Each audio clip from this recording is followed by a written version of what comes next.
Assalamualaikum warahmatullahi wabarakatuh.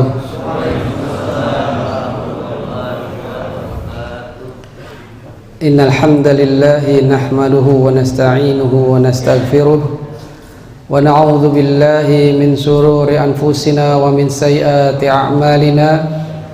May yahdihillahu fala mudilla lahu wa may yudlil fala hadiya lahu. Asyhadu an la ilaha illallah wahdahu la syarika lahu wa asyhadu anna Muhammadan abduhu wa rasuluh sallallahu alaihi wa ala alihi wa ashabihi wa man tabi'ahum bi ihsanin illa yaumiddin. Qala Allah ta'ala fil Qur'anil Karim, ya ayyuhalladzina amanu taqullaha haqqa tuqatih wa la tamutunna illa wa antum muslimun. Amma ba'du, fa inna khairal kalami kalamullah wa khairal hadi hadi Muhammadin sallallahu alaihi wasallam wa syarrul umuri muhdatsatuha fa inna kulla muhdatsatin bid'atun wa kulla bid'atin dhalalatun wa kulla dhalalatin finnar. Atau kama qala Rasulullah sallallahu alaihi wasallam. Allahu Akbar, Masya Allah. Se'er kathir, Masya Allah. Jamaah yang Allah muliakan, tidaklah setiap amalan-amalan yang kita lakukan, bila mana itu ingin diterima oleh Allah Subhanahu wa Ta'ala. Al-Imam Nawawi rahimallahu ta'ala, ulama besar dari mazhab Syafi'i, di dalam kitabnya yang fenomenal, mahakarya terbesarnya yang dikaji di belahan dunia termasuk di negeri kita yang tercinta Indonesia, kitab Riyadhus Shalihin, beliau pada bab pertamanya mencantumkan judul yang sangat bisa membantu kita dalam melangkah amalan kita, mengerjakan amalan kita. Apa itu? Ikhlas wa ihdarun niyah, mengikhlaskan dan menghadirkan niat setiap amalan, baik yang zahir maupun yang batin. Dan ikhlas merupakan syarat pertama diterimanya amalan ibadah oleh Allah Azza wa Jalla. Di samping yang kedua, harus ittiba'ur rasul, mengikuti Rasulullah sallallahu alaihi wasallam. Hanya dua syarat ini yang diminta oleh syariat setiap amalan ibadah yang kita lakukan. Kalau tidak ikhlas tapi ngikutin Nabi, tapi mencontoh Nabi, tidak diterima. Ikhlas tapi jauh dari contoh Nabi, sama, ghairu maqbulah, tidak diterima juga. Maka dua syarat ini harus selalu kita miliki. Ikhlasun niyah yang pertama syaratnya, dan yang kedua ittiba'ur rasul, mengikuti Rasulullah sallallahu alaihi wasallam untuk seluruh amalan-amalan ibadah yang kita lakukan. Gembira ria bisa juga bercampur sedih, haru. Ya tidak Bu? Ini di penghujung Ramadan, nikmatnya beribadah, apalagi rame-rame, apalagi berjamaah, Masya Allah. Di situ ada semangat. Yang tadinya malas, yang tadinya enggan, oh fulan ke masjid, fulanah pergi ke masjid iktikaf, ikut jadi ada semangat. Inilah Ramadan, bulan yang diberkahi oleh Allah Subhanahu wa taala. Namun sebentar lagi dia akan meninggalkan kita. Tapi ada kegembiraan, kita akan menyambut hari raya kita. Orang Indonesia nyebutnya apa, Pak? Lebaran.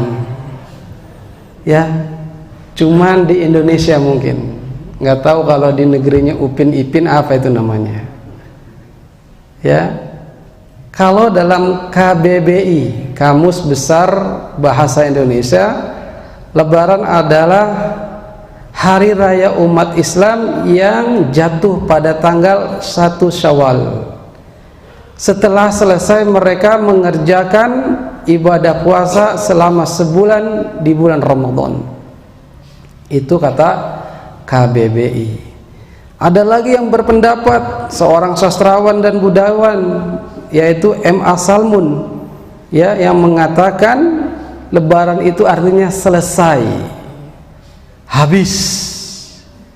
Di dalam majalah Sunda tahun 1954. Wah, ada yang lahir tahun 1954? Pasti ada. Ya, di situ dikatakan Lebaran artinya selesai atau habis. Yang sebenarnya katanya itu tradisinya umat Hindu. Ya, yang maknanya selesai, usai, habis. Ya, maka kata Lebaran oleh para duat, ya, dai-dai dulu, ya, untuk agar orang Hindu yang masuk Islam nggak kaget, ya, ternyata ada hari raya juga dalam Islam. Namun kata orang Jawa itu whisper. Ini sebagian orang Jawa begini katanya. Ya, sudah bar itu dari lebar bar, ya, sudah selesai. Ya, dan ini untuk menamakan Lebaran. Dan Lebaran sendiri dari kata lebar dan an, ya, orang Betawi, ya. Ya, dan ini katanya juga artinya adalah lebar apanya? Luas. Ya, ini menggambarkan keluasan atau lapangnya hati setelah melaksanakan puasa. Bebas katanya.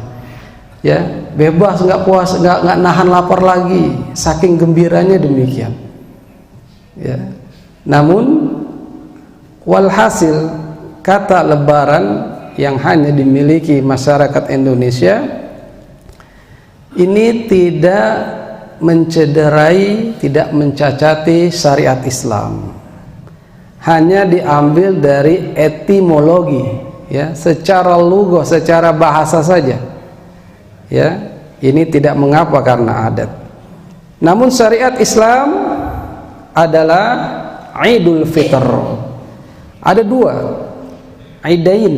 Di sana ada Idul Fitr, ada Idul Adha.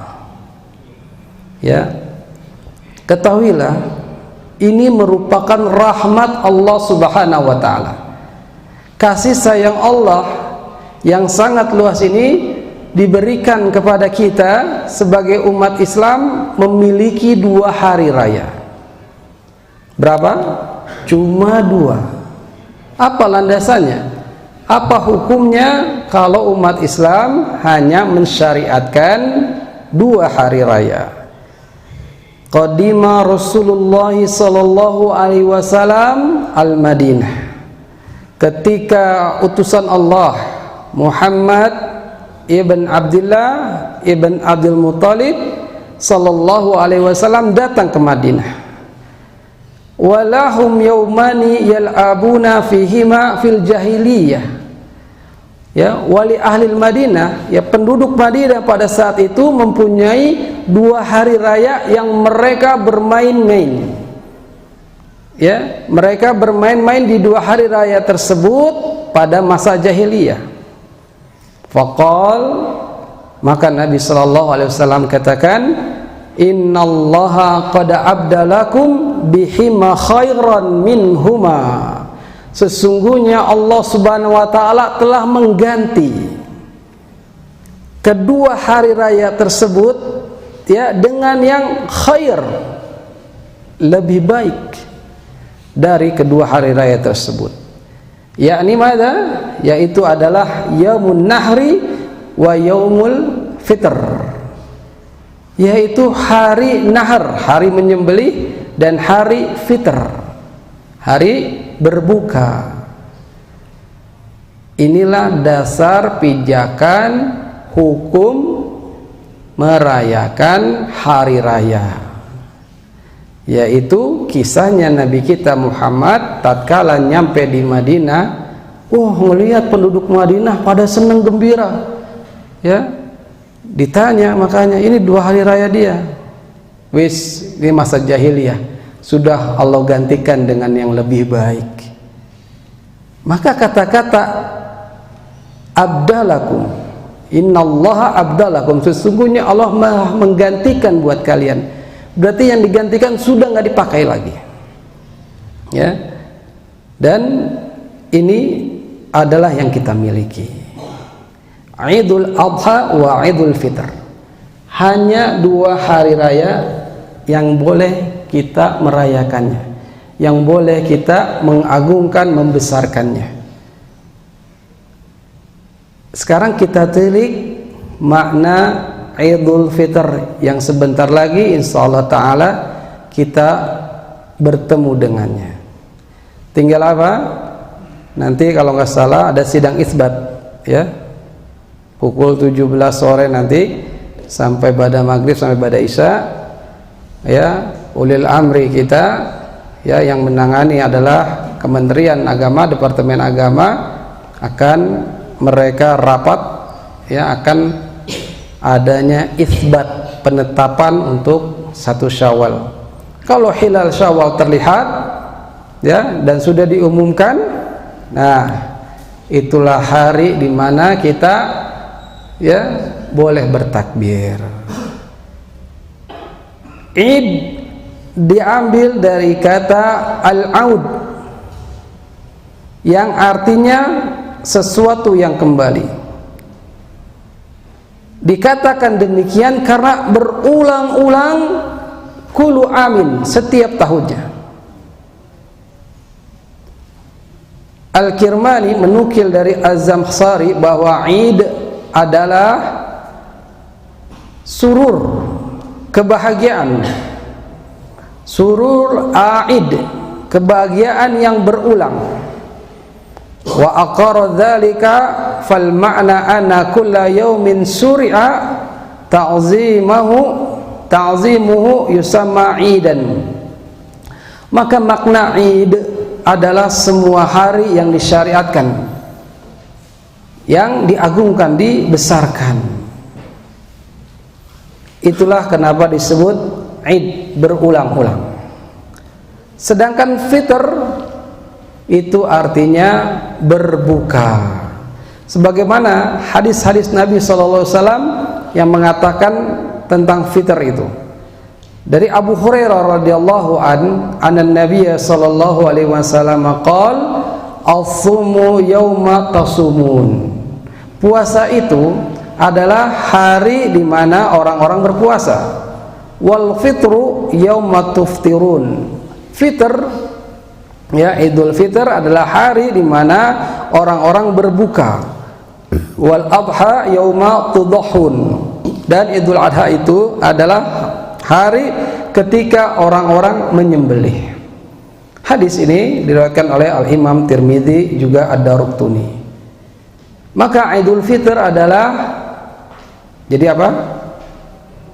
Tadi Id artinya kembali, Fitr artinya berbuka. Kembali berbuka. Jadi ini bisa menguatkan kita. Berdasarkan amalan kita selama Ramadan itu menahan terus, ya, menahan lapar, menahan haus dahaga, menahan, ya, tidak berhubungan. Maka tatkala Idul Fitri adalah kembali berbuka. Bukan apa? Bukan kembali suci, Ini yang benar. Ya, Idul Fitr kembali berbuka. Ya. Sumukum yauma tasumun, ya. Kalian berpuasa ketika kalian semuanya berpuasa. Wa fitrukum yauma tuftirun, dan kalian berbuka ketika kalian semua berbuka. Hadis riwayat Ad-Daruqtuni. Hadis ini menunjukkan apa? Agar kita berpuasa bersama orang-orang kebanyakan, ya, bersama jamaah, tidak mengelompok sendiri, ya, tidak bikin geng sendiri, tapi bersama jamaah. Dan ini dipegang oleh ulil amri. Atiullah wa atiur rasul wa ulil amri minkum. Taati Allah, taati Rasul, dan taatilah ulil amri, ya, pemimpin negeri kalian. Jadilah kompak nantinya, ya. Jangan puasa duluan, lebarannya mau duluan juga. Maka ini adalah dalil yang menunjukkan kita mesti berpuasa dan berhari raya bersama-sama jamaah, bersama orang-orang kebanyakan, pun dengan Idul Adha. Taib, jamaah yang Allah muliakan, ya. Lalu tatkala kita sudah, ya, maghrib nanti misalnya sudah diumumkan, itulah saatnya kita bertakbir, ya, bertakbir dengan lafaz-lafaz yang ma'ruf, yang nanti disebutkan lafaz-lafaz dari para sahabat, ya. Makanya kita akan melihat bagaimana sih lebarannya Rasulullah SAW. Tentunya bersama para sahabat ridwanullah alaihim ajma'in. Kaum muslimin yang Allah muliakan, Al-Imam Bukhari rahimahullah ta'ala dalam kitab sahihnya menulis suatu bab, ya, yang babnya itu sangat berguna buat kita, yaitu bab al-ilmu qabla al-qawli wal amal. Ilmu sebelum berucap dan beramal. Lihat, tentunya seorang montir mobil, montir pesawat, pasti dia akan belajar dulu bagaimana cara kerja mesinnya, ya. Semua seluk-beluk mesin mobil, mesin pesawat dipelajari agar mobilnya bisa jalan dengan benar atau pesawatnya bisa terbang dengan baik. Lebih-lebih adalah agama. Maka ilmu itu didahulukan sebelum berucap dan beramal. Imam Bukhari rahimahullah ta'ala membawakan dalil dari surat Muhammad ayat 19, fa'lam annahu la ilaha illallah. Maka ketahuilah, maka ilmuilah bahwasanya tidak ada ilah yang berhak disembah dengan benar kecuali siapa? Allah. Annahu la ilaha illallah. Maka kita harus ilmui dulu, ya, mengilmui bagaimana Rasulullah SAW berhari raya, ya. Dan ini yang kita harus hidupkan, ihya'us sunnah, menghidupkan sunnah, di mana tidak sedikit dari kalangan kaum muslimin yang mematikan sunnah. Mereka condong dengan lifestyle-nya western, gaya hidupnya orang-orang barat, sehingga sunnah-sunnah Nabi itu mati, ya, tidak ada yang menghidupkan. Karena apa? Karena umatnya nggak mau belajar sunnah, nggak mau mengembalikan lagi terhadap permasalahan kepada hadis Nabi Sallallahu Alaihi Wasallam, ya. Dan tentu yang utama adalah Al-Quran, kemudian hadis. Siapa nasrus sunnah? Siapa penolong sunnah? Dapat julukan ini diberikan, disematkan, dilabelkan kepada salah satu imam yang 4, ya, Ada Imam Abu Hanifah, ada Imam siapa lagi Bu? Imam Malik. Ada muridnya Imam Malik siapa Pak? Imam Syafi'i. Kemudian ada Imam Ahmad Ibn Hanbal. Ya, 4 imam besar, 4 imam mazhab. Imam Syafi'i lah rahimahullah ta'ala yang diberikan julukan Nasirus Sunnah, penolong sunnah. Mudah-mudahan dengan kita menggali hadis-hadis Nabi, kita menghidupkannya, kita bisa menjadi penolong sunnah, penolong Nabi Sallallahu Alaihi Wasallam. Ya, kita lihat dulu perkataan Imam Syafi'i tentang hadis sahih. Berkata Imam Syafi'i, idza sahal hadis, ya jika hadis itu sahih, ya fatribu biqauli ardul haid. Jika terdapat hadis yang sahih, maka benturkanlah pendapatku ke dinding. Ya. Wa idza ra'aital hujjah mawdu'atun 'ala tariqi fahiya qawli. Jika engkau melihat hujjah diletakkan di atas jalan, itulah pendapatku. Ar-Rabi, muridnya Al-Imam Syafi'i rahimahullah ta'ala, bercerita tentang seseorang yang dia bertanya kepada Imam Syafi'i. Ya, bertanya tentang satu hadis. Lalu setelah dijawab, orang itu bertanya yang membuat Imam Syafi'i gemetar plus geram. Ya, geram kepada yang menanya. Orang itu bertanya ya tentang sebuah hadis, kemudian setelah dijawab, orang itu nanya lagi, idzan ma ra'yuka, lalu bagaimana pendapat kamu? Maka gemetarlah seketika Imam Syafi'i, dan deranglah Imam Syafi'i rahimahullah ta'ala, lalu berkata kepadanya, ayu sama'in tuzilluni wa ayu ardin tuqallani idza rawaitu an Rasulillah sallallahu alaihi wasallam wa qultu bi ghairihi. Langit mana yang menaungi aku, bumi mana yang aku pijak, kalau sampai yang kuriwayatkan hadis Rasulullah sallallahu alaihi wasallam, kemudian aku punya pendapat yang lain. Pun Imam Syafi'i juga berkata, idza wajadtum fi kitabi khilafa sunnah Rasulillah sallallahu alaihi wasallam faqulu bis sunnati Rasulillah wada'u ma qultu, wa fi riwayatin fattabi'uha wa la taltafitu illa qawli ahad. Jika kalian mendapati di kitab aku sesuatu yang bertentangan dengan sunnah Rasulullah sallallahu alaihi wasallam, maka sampaikanlah sunnah tadi dan tinggalkanlah pendapatku. Dalam riwayat lain Imam Syafi'i mengatakan, maka ikutilah dia, ikutilah sunnah itu, sunnah Nabi sallallahu alaihi wasallam, dan jangan pedulikan ucapan orang.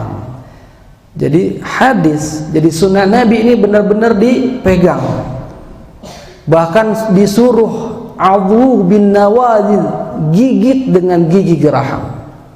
Ya, seperti macan misalnya maung megang taring, megang tulang itu dengan gigi gerahamnya, ya gigi taringnya susah dilepaskan, benar-benar kuat. Ya, gigit sunnah Nabi dengan gigi geraham. Itulah ya beberapa pendapat dari Imam Syafi'i rahimahullah ta'ala, maka dijuluki sebagai Nasirus Sunnah, penolong sunnah. Maka setiap hadis yang diucapkan oleh Nabi sallallahu alaihi wasallam, kata Imam Syafi'i, fahuwa mazhabi, itulah mazhabku. Ya, walaupun engkau tak mendengarnya, maka ambillah, bukan dari aku, kata Imam Syafi'i. Ya, ini menunjukkan Imam Syafi'i tidak fanatik, tidak ta'assub terhadap mazhabnya sendiri. Ya, kalau hadis itu sahih bukan dari aku, ambil saja, terima. Kaum muslimin yang Allah muliakan, kita kembali ke Idul Fitr, kembali berbuka. Itu bila mana nanti Syawal terlihat hilalnya dan pemerintah sudah mengumumkan tentu bergembiralah kaum muslimin di seantero dunia. Ingat, kegembiraan itu jangan membuat Allah murka dengan banyaknya kemaksiatan yang merajalela. Ya, yang nggak paham dengan sunnah, taunya sunnah Cina dikerjakan. Ngapain tuh? Petasan sono kemari, bunyi geladar-geledur. Ini bukan sunnah Rasulullah. Ini sunnahnya orang-orang Konghucu mungkin. Ya, kaum muslimin yang Allah muliakan, ya, walitukmilul iddah walitukabirullah ala ma hadakum la'allakum tashkurun. Ya, yang hendaknya kalian itu menyempurnakan, menyukupkan bilangan, dan kalian hendaknya mengagungkan, membesarkan Allah atas hidayah, petunjuk yang Allah berikan kepada kalian agar kamu sekalian bersyukur. Hidayah Allah itu mencakup makna hidayah ilmu, hidayah amal. Kita dapat ilmu, belum tentu kita bisa mengamalkan, makanya minta taufik hidayah berupa pengamalan ilmu tersebut. Ya, sudah dapat ilmu, kita minta untuk beramal. Makanya setiap pada subuh Nabi Shallallahu Alaihi Wasallam tidak lepas dari zikirnya minta ilmu, juga amalan yang diterima. Apa doanya? Allahumma inni ala zikrika. Mumtaz. Panitia perlu hadiah nih buat yang jawab bisa nih. Allahumma inni as'aluka ilman nafi'an wa rizqan tayyiban wa amalan mutaqabbalan. Ini zikir, Bu. Nabi nggak pernah lepas setelah sholat subuh. Apa artinya, Pak? Allahumma ya Allah, inni as'aluka, sesungguhnya aku mohon kepada Engkau apa? Ilmu yang bermanfaat, ilman nafi'an, wa rizqan tayyiban, rezeki yang baik alias halal. Ya, tentu yang halal insya Allah baik dan pasti. Ya, karena yang haram-haram itu pasti mudaratnya banyak dan ada. Tidaklah syariat menghalalkan suatu pasti ada manfaatnya. Tidaklah syariat mengharamkan sesuatu pasti ada mudaratnya. Allahumma inni as'aluka ilman nafi'an wa rizqan thayyiban wa amalan mutaqabbalan. Ini yang paling utama, amalan yang diterima. Jangan sudah capek begadang, ya, baca Quran udah berjus-jus, semua jus sudah dilewati. Bahkan mau balik lagi, khatam balik lagi. Ya, tapi nggak diterima. La haula wala quwata illa billah. Makanya selalu hadirkan niat kita tatkala kita mau beribadah, termasuk hari ini, detik ini, jam ini, setelah salat subuh ini kita bermajelis ilmu, bermajelis zikir, harus menghadirkan niat untuk mencari wajah Allah Subhanahu wa taala. Ana dan jamaah sekalian sama saja harus menghadirkan niat ikhlas karena Allah taala. Nah, kaum muslimin yang Allah muliakan, mari kita tengok setelah sudah bertakbir, ya, disunahkan untuk bertakbir, laki-laki maupun perempuan, ya, anak-anak kecil maupun orang dewasa, ya, semua boleh bertakbir. Disunahkan bagi laki-laki meninggikan atau mengeraskan suaranya. Namun anak-anak kecil boleh diajak serta. Ibu-ibu, kaum perempuan direndahkan suaranya. Ya, boleh sendiri-sendiri, boleh berkelompok. Ya, berkelompok tapi masing-masing bertakbir. Ya, tidak perlu dikomandain. Ya, ada komandonya Allahu Akbar, Allahu Akbar, la ilaha illallah, wallahu akbar, Allahu Akbar, walillahil hamd. Baru semuanya, nggak perlu, ya, sudah bisa semuanya, boleh bertakbir, ya. Dan ini dilakukan oleh para sahabat, mau di masjid, mau di jalan-jalan, mau di pasar, semua bertakbir, ya menggema semuanya. Masya Allah, ini bikin merinding kalau semuanya pada bertakbir. Ya, taib. Yang pertama diwajibkan setelah kita mendengar pengumuman tentang Syawal, yaitu zakatul fitr. Kita harus menunaikan, ini wajibnya, yaitu pas terbenamnya matahari, dan afdolnya itu sebelum imam mendirikan sholat id. Itu waktu afdolnya. Ya, sehari atau 2 hari sebelum berakhirnya Ramadan, ini pun perbuatannya sahabat Abdullah ibnu Umar radhiyallahu anhuma, ya, yang diserahkan ke panitia zakat waktu itu. Dan Abu Hurairah radhiyallahu an pernah menjadi panitia zakat, ya, suruh jaga makanan pokok itu yang tapi ada setan yang mencuri katanya. Ya, maka ini boleh. Jadi waktu wajibnya itu pas terbenam matahari, dikeluarkanlah zakatul fitr. Dari Ibnu Umar bahwasanya Rasulullah SAW bersabda, "Faradu zakatul fitr min Ramadana 'alan nas, sa'an min tamr aw sa'an min syair ala kulli hurin aw 'abdin dzakar aw unsa minal muslimin." Ya, maka Nabi SAW mewajibkan zakatul fitr. Zakat fitr, ya, ini lafaznya Rasulullah SAW.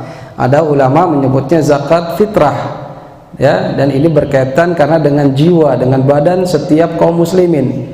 Boleh istilah ini dipakai, ya, tapi yang dilafaz Nabi adalah zakatul fitr, zakat berbuka, zakat untuk berbuka, dan bukan zakat mal, ya.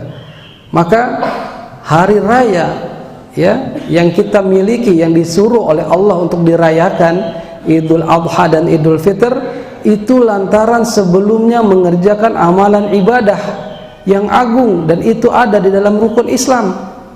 Orang menyembelih, ya, Idul Adha setelah mereka menunaikan rukun Islam yang keberapa? Kelima, haji. Ya, setelah haji mereka menyembelih, ya, bertakbir. Lihat, setelah ibadah yang dilakukannya dengan susah payah, ya, disuruh menyembelih demi kegembiraannya. Kemudian Idul Fitr lantaran rukun Islam yang ketiga, berpuasa sebulan penuh, dan ada juga zakat, ya, maka pengorbanan itu dibalas, diberikan sama Allah untuk senang-senang adanya Idul Fitr. Inilah perjuangan, ya, pengibadatan seorang hamba kepada Allah. Setelah itu Allah berikan kegembiraan, ya, Idul Adha dan Idul Fitr. Jamaah yang Allah muliakan, ya, sekilas tentang zakatul fitr. Satu sok itu 4 mud, ya, satu inian orang dewasa, ya, 2 ini telapak, ya, 4 kalinya. Dan ulama telah berselisih pendapat, ya, tentang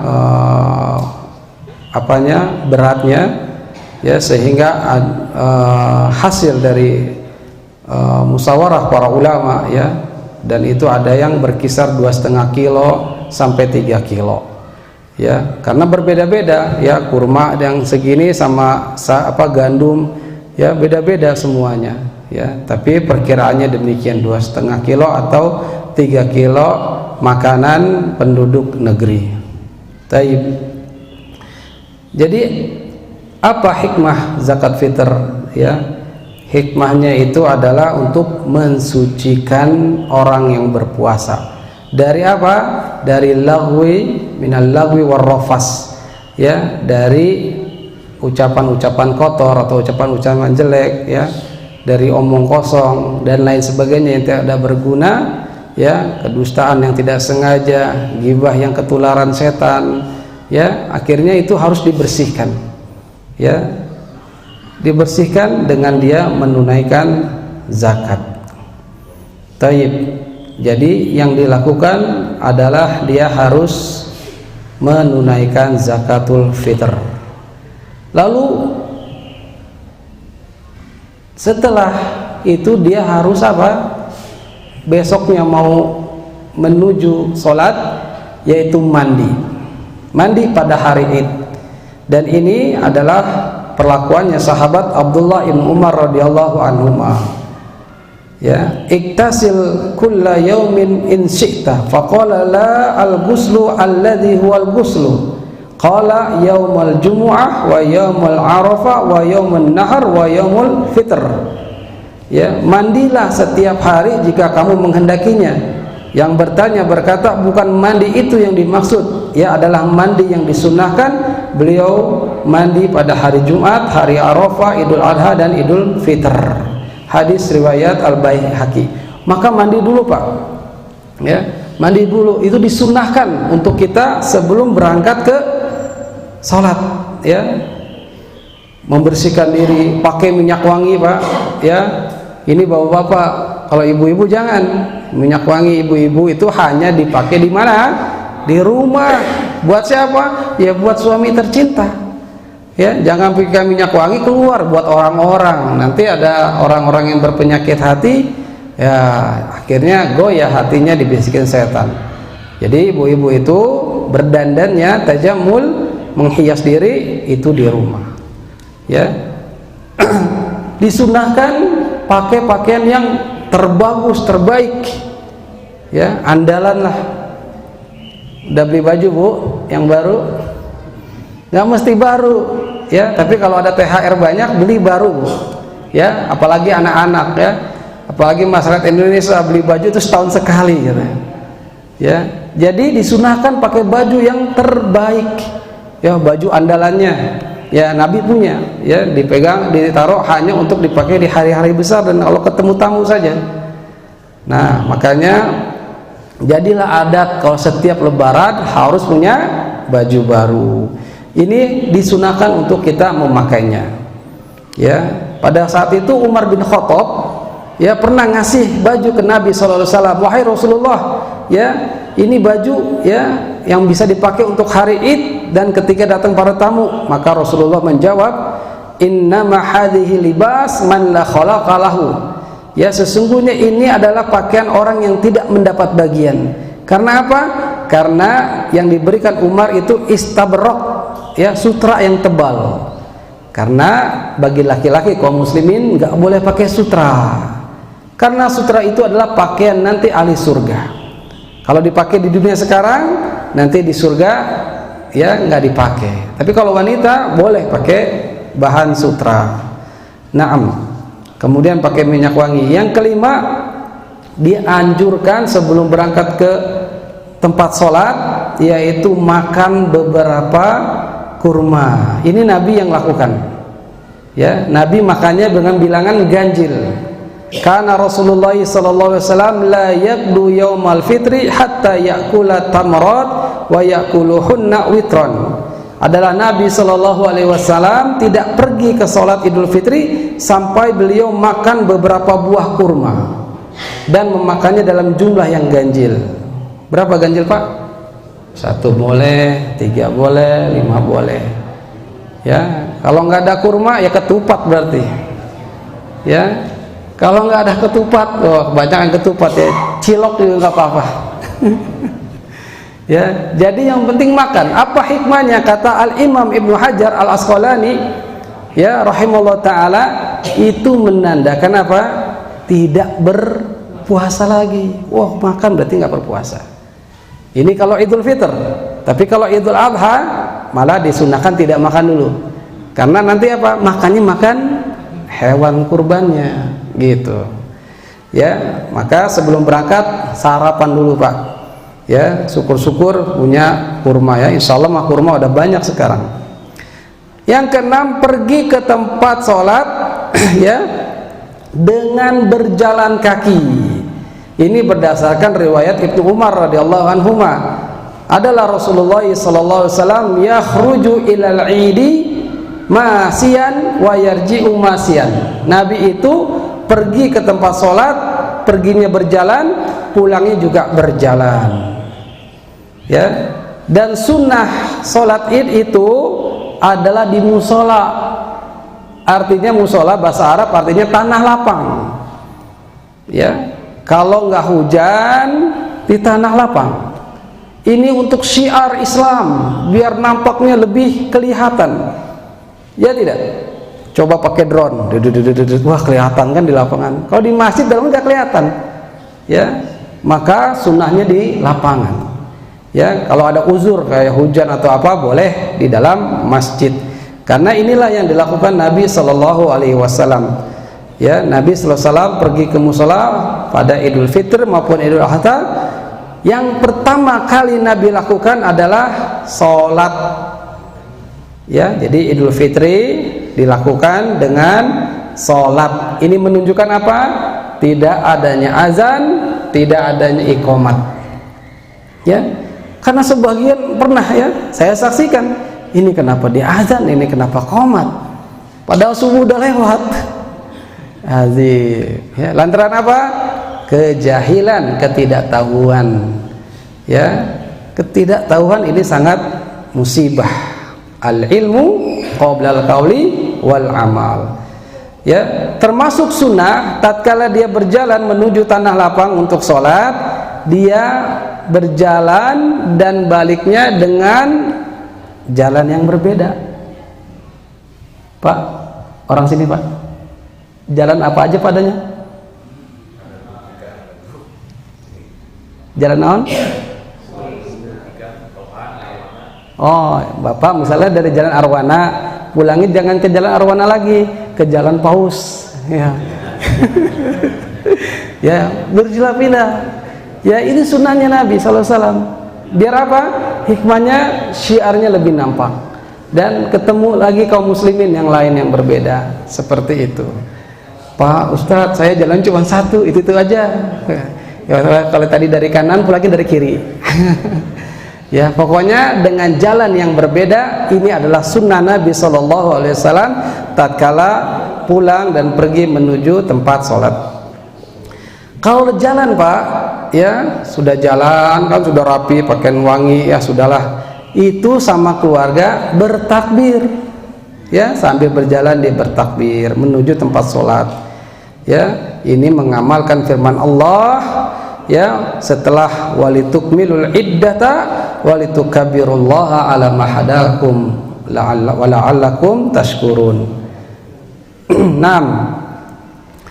Juga berdasarkan hadis yang diriwayatkan oleh Ibnu Abi Syaibah yang disahihkan oleh Al-Imam Albani rahimahullah taala, bahwasanya Rasulullah SAW kana yakhruju yaumal fitr, dia keluar ya pada hari Idul Fitr, fayukabbir, maka Nabi bertakbir, hatta ya'tiyal mushola, sampai Nabi itu datang ke tempat sholat, wa hatta yaqdiyal sholah, dan Nabi selesai bertakbir sampai dia selesai sholatnya. Fa idza qada'a as-shalah qata'at takbir, kalau sudah selesai sholatnya Nabi berhenti takbirnya. Dari hadis ini menunjukkan apa? Setelah sholat selesai sudah nggak usah takbir-takbiran lagi ya. Apalagi sudah khutbahnya selesai, jangan takbir-takbiran lagi, nggak ada sunnahnya. Kalau di kita mah apa? Wah, sampai siang masih mukul beduk. Dan ini juga masalah nih kalau beduk ya, bukan beduknya tapi ya, ini kita bukan bicara kearifan lokal, bukan ya. Emang tidak ada di zaman Rasul itu beduk ya, cuman bertakbir saja ya. Karena kalau bertakbir diiringi dengan alat-alat musik, ini jadi membuat Allah marah nanti. Ya, belum pakai DJ-DJ-an tuh sekarang ya. Allahu Akbar, ada yang pakai piringan ya, dikasih itu tuh bunyi-bunyi gituan kayak DJ-DJ itu, musibah ya. Jangan mencampurkan yang hak dengan yang batil ya. Tetap bertakbir ya, ringan ya. Yuridullah bikumul yusra wala yuridu bikumul usra. Allah itu menginginkan kamu mudah, tidak menginginkan kamu itu sulit ya. Jadi bertakbir ya, kalau Idul Fitri sudah sampai imam telah sholat sudah selesai bertakbirnya. Tapi beda dengan Idul Adha. Idul Adha sejak tanggal 1 Zulhijjah itu boleh bertakbir sampai nanti hari tasyrik tanggal 13 itu masih terus bertakbir ya. Di kita mah malah sepi ya, habis nyembelih kurban capek gak takbiran lagi. Justru itu takbiran ya. Di hari-hari tasyrik, hari-hari makan itu disuruh bertakbir. Jamaah yang Allah muliakan, yang ke-10, tidak ada sholat sebelum dan sesudah sholat id ya. Jadi nggak ada tahiyatul lapangan Pak. Nggak ada tahiyatul lapangan, nggak ada sholat sunnah wudu, nggak ada sholat sunnah yang lain-lainnya, nggak ada. Duduk saja, takbiran saja. Kalau imamnya belum menegakkan sholat, udah duduk takbiran, ya masing-masing takbiran. Tidak ada azan dan tidak ada iqamah. Kemudian Nabi memerintahkan al-awatik, yakni wanita-wanita yang sudah balik, dan juga zawatil khudur, wanita perawan yang dipingit, yang belum menikah, ya, yang selalu mengurung diri, disuruh keluar. Bahkan wanita yang haid disuruh menuju tempat lapangan sholat. Tapi yang haid tidak boleh sholat, dia harus agak menjauh.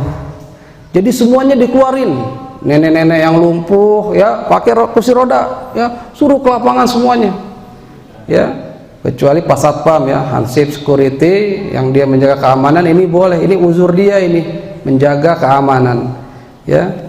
Jadi semuanya dikeluarkan. Yakhrujul awatik wa zawatil khudur, awil awatik zawatil khudur wal haid, ya, wala yashhadna al khaira wa da'watal mu'minin. Ya, katanya hendaknya alawatik, wanita-wanita yang sudah balik, dan zawatil khudur, wanita-wanita perawan yang belum menikah dan selalu menutup diri, serta wanita-wanita yang sedang haid keluar pergi ke musola, ke tanah lapang, ya, dan menyaksikan kebaikan dan doanya orang-orang beriman. Dan para wanita yang haid hendaknya menjauh daripada musola, hadir saja tapi menjauh. Hadis riwayat Bukhari dan juga Imam Muslim. Ya, anak-anak juga suruh dibawa. Yang ke-13, sholat id, baik Idul Adha maupun Idul Fitr berjamaah. Ya, ini adalah dari sahabat Ummu Atiyah radhiyallahu anha, bahwa Nabi SAW bersabda, yakhrujul awatik wa dhawatul khudur tadi. Ya, seluruh wanita-wanita yang dipingit, ya, wanita yang haid disuruh menyaksikan ke tanah lapang. Naam. Taib, ya. Setelah itu sholat. Ya, sholatnya ada dua kaifiahnya, tata caranya. Yang pertama, dua rakaat seperti sholat biasa saja, ya. Kemudian yang sempurna, yang ada takbir zawaid, takbir tambahan di rakaat pertama. Ya, setelah istiftah, ya, setelah istiftah itu dia selain takbiratul ihram, ya, Allahu Akbar, itu 7 kali di rakaat pertama, ya. Dan di rakaat pertama setelah Al-Fatihah, Nabi sallallahu alaihi wasallam membaca surat apa? Qaf. Ya, di rakaat keduanya Qamar.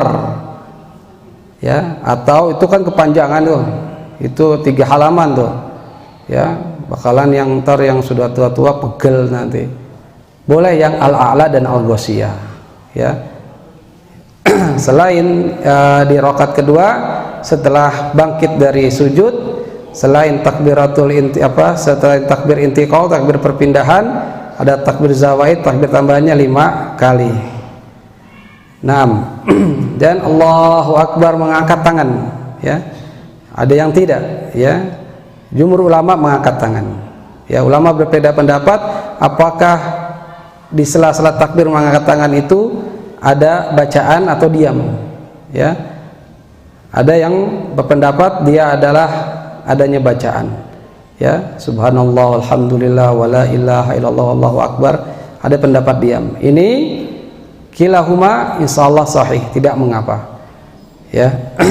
Mengangkat tangan. 6. Kemudian kaum muslimin yang Allah muliakan, setelah khutbah selesai, ya, boleh adanya tahniah. Apa tahniah? Ucapan selamat, ya. Minal aidin wal faizin. Bukan. Kalau sahabat, taqabbalallahu minna wa minkum. Ya, semoga Allah menerima, ya, dari kami dan dari kalian. Saling mendoakan, tahniah. Ya, selamat lebaran juga boleh. Tapi kalau minal aidin wal faizin, kalau ditilik dari artinya ini aneh. Minal aid, dari orang yang kembali, aidin, wa, dan al faizin yang menang, dari orang yang kembali dan orang yang menang. Bingung nih, Nah, mendingan taqabbalallahu minna wa minkum. Ini fi'ilnya sahabat, perbuatannya sahabat, dan ini mengandung doa. Ya, kita kan nggak tahu Pak, puasa kita yang sudah sebulan penuh, sholat malam yang kita tegakkan, kita kan ngarepinnya diterima sama Allah. Makanya perbanyak itu. Taqabbalallahu minna wa minkum, ketemu lagi taqabbalallahu minna wa minkum. Doa, semakin banyak doa, masa Allah nggak ngabulkan. Ya, kan Allah malu kalau udah hambanya minta Allah nggak kabulkan. Naam, ya mungkin itu ya ringkasan-ringkasan daripada hari rayanya Rasulullah dan para sahabat. Marilah kita menghidupkan sunnah-sunnah ini. Ya, menghidupkan sunnah ini tentu berpahala, dan tentunya kita menjadi penolong sunnah. Ya, di mana di akhir zaman ini orang-orang banyak yang mematikan sunnah lantaran dia tidak belajar sunnah. Maka sunnah dihidupkan. Ya, minyak wangi, bersiwak. Jangan ingatnya lebih dari satu istri aja. Ya, 4 nih sunnah Nabi nih. Wah, getol yang begituan ya. Ya, banyak sunnah-sunnah kalau kita mau belajar ya. Ada kitab Riyadhus Shalihin, itu hadis-hadis dari Nabi SAW, ya, bisa kita pelajari. 6. Ada sisa waktu ya, mungkin dari jamaah yang ingin bertanya, fal yatafadhal maskura. Iya, mangga. Terkait takbir, itu cara mengimbangkannya seperti apa ya, misalnya kan apakah dengan cara bikin terus jemaah yang melanjutkan terus seperti gimana ya? Iya. Barakallahu fiik. Takbir ada 2 macam. Ada takbir mutlak, ada takbir muqayyad. Apa Bu? Takbir mutlak, takbir muqayyad. Yang pertama, takbir mutlak, yaitu pada hari Idul Fitr dimulai dari setelah terbenamnya matahari, ya, yang menandakan hari terakhir bulan Ramadan, ya, dan ini firman Allah Ta'ala yang kita amalkan, walitukmilul iddata walitukabbirullaha ala ma hadakum wa la'allakum tashkurun. Dan hendaklah kamu mencukupkan atau menyempurnakan bilangannya, dan hendaklah kamu bertakbir mengagungkan Allah. Dari lafaz takbir Allahu Akbar. Nah, ini lafaz takbir, ya, atas petunjuk Allah yang telah diberikan kepada engkau agar engkau bersyukur. Ya, sedangkan kalau Idul Adha, hari pertama bulan Dzulhijjah sampai hari tasyrik, ya, terbenamnya matahari menandakan selesainya hari terakhir, yaitu dari hari-hari tasyrik. Dan ini berdasarkan firman Allah Ta'ala, wazkurullaha fi ayamin ma'dudat, ya, dan berzikirlah dengan menyebut Allah dalam beberapa hari yang terbilang. Ini zikir yang mutlak, ya, mutlak itu aja, ya. Nanti disebutkan sifatnya. Yang kedua, jenis takbir muqayyad, dan ini muqayyad artinya terbatas. Setiap sholat fardu pada hari raya Idul Adha, ya, ada yang habis subuh assalamualaikum warahmatullahi dia zikir, ada yang istighfar kan, astagfirullah, langsung takbir. Ya, zuhurnya juga, asarnya juga begitu. Itu muqayyad sampai 3 hari itu, ya, bahkan sampai ya dari tanggal 1 Dzulhijjah itu. Wallahu alam. Ini adalah takbir muqayyad. Sifat-sifat takbir bagaimana? Ini para sahabat Nabi Muhammad radhiyallahu anhum, mereka mengamalkan ada yang 2 kali takbir. Allahu Akbar, Allahu Akbar, la ilaha illallah, Allahu Akbar, Allahu Akbar, walillahil hamd, walillahil hamd. Dan ini adalah takbirnya yang dilaksanakan oleh Abdullah ibn Mas'ud. Siapa? Ibnu Mas'ud radhiyallahu an. Ya, dan diriwayatkan juga oleh Ibnu Abi Saibah dan disahkan oleh Syekh Albani. 2 kali yang pertamanya, Allahu Akbar, Allahu Akbar, la ilaha illallah, Allahu Akbar, walillahil hamd. Sedangkan sifat dari takbirnya sahabat yang mulia Abdullah ibnu Abbas, yang tadi Abdullah ibnu Mas'ud, yang sekarang Abdullah ibnu Abbas radhiyallahu anhuma, dan diriwayatkan oleh Al Imam Baihaqi dalam kitab Sunan Kubra, dia lafaznya 3, ya, Allahu Akbar, Allahu Akbar, Allahu Akbar kabira, ya, begitu, ya. Tapi dari Imam Nawawi ya, ada sebagian ulama yang mengatakan Allahu Akbar kabira walhamdulillahi katsira wa subhanallahi bukrata wa asila dan seterusnya, ini boleh ya. Jadi luas ya. Jadi ini yang penting ada lafaz takbir. Allahu Akbar saja juga itu termasuk lafaz takbir ya. Ini amrun wasi, perkara yang luas yang boleh kita lakukan selama takbir tidak diiringi dengan kemaksiatan, artinya joget-joget, artinya ada alat musik misalnya. Ini tidak pernah dicontohkan oleh sahabat. Jadi tetap lisan saja ya. Bukan cuma zikir dengan lisannya tapi dengan hatinya, ini yang paling utama. Ya, jangan takbiran sambil goyang-goyang. Ini hatinya kemana? Pernah lihat orang yang goyang-goyang, dansa-dansa, dance gitu, mengingat Allah? Tidak. Ya, kalau mengingat Allah hatinya dia akan tenang, akan meresapi lafaz-lafaz takbir tersebut. Ya, dan sunahnya sendiri-sendiri, masing-masing. Kalau nggak bisa diajari, ya anak diajari, pasti bisa dengerin, pasti anak-anak pasti bisa, mudah itu. Ya, nggak perlu dipimpin kor, nggak perlu. Ya, karena apa? Karena ini bisa tasyabuh dengan kaum Nasrani yang ibadahnya apa? Nyanyi-nyanyi. Nah, dekor kan gitu. Wallahu taala alam. 6 ayat ini mangga mengenai zakat tadi kan ke 2,5 sampai 3 bulan. Nah kalau misalnya zakatnya biasanya kan sekarang itu kebanyakan pakai uang, itu sah apa tidak? Iya. Taib. Di zaman sahabat, zaman Nabi sudah ada dinar, sudah ada dirham. Ya, tidak dinukil dari Nabi pula para sahabat membayar zakatul fitr dengan uang. Ya, tapi kalau sekarang misalnya kita ke panitia masjid, dia pakai uang, tapi panitia masjidnya nanti beli beras.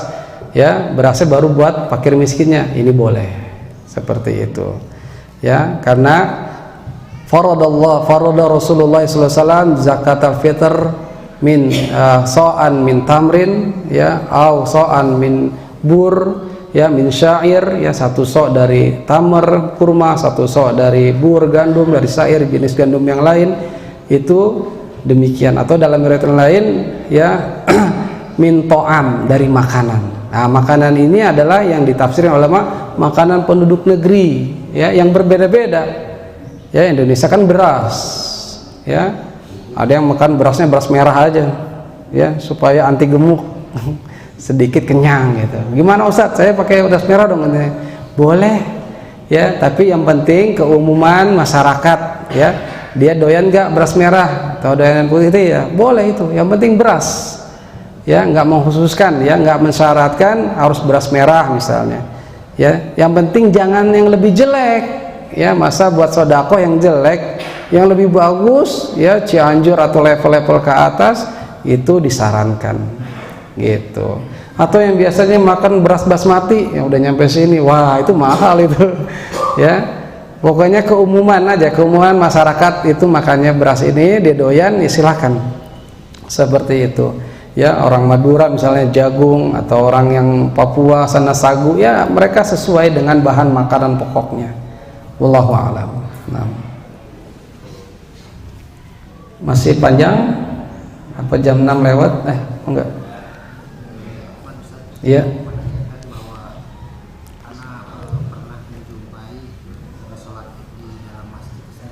Salat Id dalam masjid. Sering dijumpai kadang-kadang ada sebagian jamaah ada yang sholat tahiyatul masjid. Apakah ini menyelisih sunnah Rasul atau seperti apa? Dan saat itu pun pernah suatu kali ada gerimis, berarti ada uzur. Bagaimana? Apakah kita harus melakukan sholat tahiyatul masjid atau masjid? Ya, kalau sholat idnya dilakukan di dalam masjid, maka pakai keumuman dalil. Ya, idza dakhala ahadukumul masjid fala yajlis hatta yarka raka'ataina. Ya, kalau kamu masuk, salah seorang kalian masuk masjid, janganlah sampai kalian duduk dulu sampai kalian menunaikan 2 rakaat. Artinya dua rakaat ya, mengerjakan ruku 2 rakaat, artinya sholat 2 rakaat. Ya, kalau masuk masjid pakai. pakai sholat tahiyatul masjid. Wallahu a'lam. Itu keumuman dalil ya. Tapi kalau diselenggarakan di lapangan tidak ada sholat ya, tidak ada sholat tahiyatul lapangan, nggak ada. Wallahu a'lam. Naam. Ya, masya Allah. Dia santunnya kasiangan. Lagi tiap makmum sana nah teragakanakan bari di lapangan tapi di bumi. Iya. Itu namanya qada salat Id, dan ini ada. Boleh kalau dia uzur ya. Uzur ya, dulu ada sahabat yang terlambat, ada uzur, akhirnya dia mengumpulkan keluarganya sendiri yang karena terlambat juga, dia menegakkan sholat. Dan qada Idul Fitr ada ya, minimal jamaahnya 3 ya, minimal jamaahnya 3 seperti itu. Wallahu a'lam. Naam.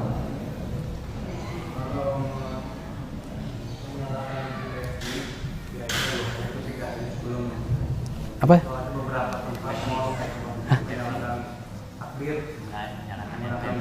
MP3? Oh, belum waktunya.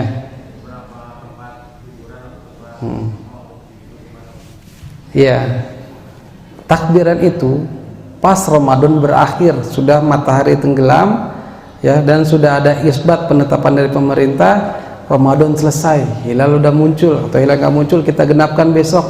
Nah, mulai terbenam mataharinya, puasa terakhirnya, itulah yang wajibnya bertakbir ya. Kalaupun ada yang melakukannya berarti dia menyelisihi sunnah, menyelisihi syariat yang mulia ini ya. Apakah berdosa? Ya, kadar dosanya wallahu ta'ala alam ya, berdosa karena ketidaktahuan ya. Makanya umat Islam itu dituntut untuk mencari ilmu ya. Thalabul ilmi faridatun ala kulli muslim. Mencari ilmu adalah kewajiban buat muslim, laki-laki maupun perempuan ya, seperti itu. Jadi kalau nggak tahu lebih baik diam ya, lebih baik diam saja, karena ibadah itu menunggu perintah, ibadah itu menunggu dalil. Tapi kalau muamalah itu bebas, semua dikerjakan muamalah. Makanan itu bebas, kita makan apa aja ya, mau yang dari lalapan, daun bebas, mau laut juga laut apa aja, kecuali ada dalil nanti yang mengharamkan baru kita stop, begitu. Kalau ibadah terbalik, ibadah itu haram kita lakukan sampai nunggu dalil yang memerintahkan baru kita lakukan. Allahu a'lam. Naam. Baik. Waduh, ada lagi. Ibu-ibu ada yang mau nanya tuh. Bu, ada yang nanya, Bu? Nggak ada ya? Iya, mangga. Masih mengenai zakat kan? Iya. Punya orang tua yang udah sepuh, udah sekitar 80 lebih, dia udah nggak kuat yang namanya puasa. Nah, apakah masih wajib buat berzakat? Apa hanya fidyah aja? Terus hitungan fidyahnya gimana? Iya. Kalau orang yang sudah tua renta atau yang sakitnya nggak ketahuan ya, kesembuhannya yang tidak diharapkan ya, belum muncul juga, seperti Anas bin Malik ya, mau niatnya Nabi sallallahu alaihi wasallam ya, khadimnya Nabi sallallahu alaihi wasallam itu usia senjanya dia nggak kuat puasa, akhirnya dia bayar fidyah. Bayar fidyah apa? Dia yaitu satu orang miskin dikasih makan yang sudah jadi buat makan. Caranya bagaimana? Misalnya 30 hari dia nggak puasa, udah 30 fakir miskin dia panggil, udah semuanya makan hari itu. Itu bisa dilakukan. Ingat, makanan fidyah itu ta'ami miskin. Fidyah itu berupa makanan buat orang-orang miskin ya. Adapun kalau zakat itu seluruh kaum muslimin, mau orang merdeka, hamba sahaya, sogir wa kabir, mau orang anak kecil, mau orang dewasa ya, zakar wa unsa, laki-laki perempuan semuanya harus bayar zakat. Kaya miskin juga harus bayar zakat ya. Iya, selama misalnya orang miskin itu memang sudah mencukupi, dia ada makanan ya, misalnya dikasih makanan nih orang miskin, zakat, ada lagi ngasih juga, wah dia kan berlebihan ya, dia harus menunaikan juga. Nah begitu. Allahu a'lam. Ada lagi bapak-bapak ya, mungkin satu lagi ya. Kalau ada yang udah meninggal, misalnya masih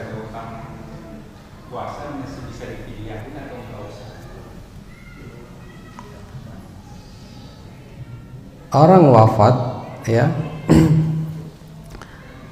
sudah terputus amalannya ya. Namun kalau kita misalnya menghajikan, mengumrohkan, itu ada dalilnya, atau kita bersedekah atas nama si fulan ya, itu diperbolehkan, disyariatkan ya. Tapi kalau yang puasa-puasanya udah nggak bisa digantikan, sholat-sholatnya apalagi nggak bisa ya, kita juga nggak tahu kan ininya seperti itu. Tapi kalau untuk pahala saya sedekahkan ini, nah, niatkan buat yang mayitnya itu, insya Allah ini ada. Naam, Allahu a'lam. Mungkin ini aja jamaah, bapak-bapak, ibu-ibu yang Allah muliakan. Kurang lebihnya saya mohon maaf. Yang hak dari Allah Subhanahu wa taala, tentu kesalahan dari saya pribadi dan setan laknatullah alaihi, saya memohon maaf. Dan kita akhiri dengan apa yang diajarkan oleh Nabi tatkala menutup majelisnya. Subhanaka Allahumma wa bihamdik, asyhadu an la ilaha illa anta, astaghfiruka wa atubu ilaik. Wassalamualaikum warahmatullahi wabarakatuh.